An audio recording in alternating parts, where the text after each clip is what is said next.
In the more remote parts of Ireland, a handful of Catholics had managed to retain some land by keeping up at least a pretence of loyalty to the Crown. The remoteness of those properties and problems of access where few, if any, roads existed made it possible for such landowners to live a relatively comfortable existence with little interference from the authorities. It was into such a family that Daniel O'Connell was born in County Kerry in 1775, the same year as the commencement of the American War of Independence. The American War sent a warning signal to London and Dublin that to avoid similar resistance in Ireland, some concessions to Catholics were by now essential. In 1778, the first Catholic Relief Act was passed. The revolution in France further underlined the warning, and more relief acts were subsequently passed. By the time O'Connell was a teenager, many of the penal laws had been removed, with Catholics now permitted to vote, hold civic office, and practice law. An uncle of O'Connell's, who had fled to France and become a general in the French army, now arranged for his nephew to be educated near Calais. There, young Daniel witnessed many violent excesses of the aptly named French Terror, which left him totally committed to achievement of reform by political rather than violent means. Following 3 years of legal studies in London, he returned to Ireland.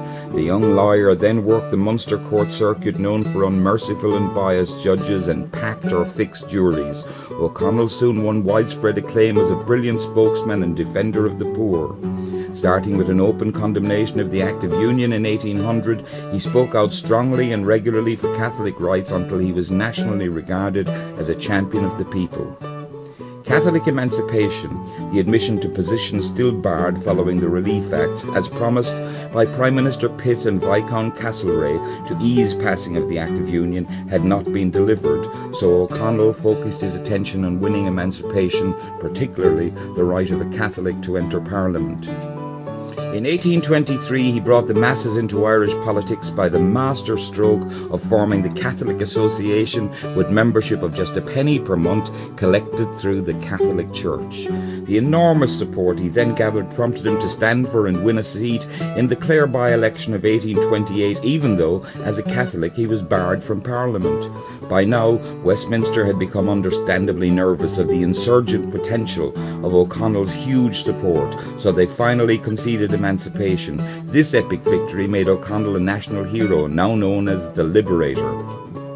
He then turned his attention to repeal of the Union, but was opposed by the Young Ireland movement, successors of the United Irishmen, who favoured more radical measures than O'Connell's anti-violence stand would allow. Despite this opposition by the 1840s, his repeal rallies, or monster meetings as the London Times dubbed them, attracted as many as 750,000 people at a time. Just as O'Connell seemed on the very brink of outright victory, a rally at Clontarf was banned and the whole area surrounded by heavily armed cavalry. Terrified by even the possibility of bloodshed, O'Connell backed down and called off the rally. From that day, the repeal campaign gradually fizzled out.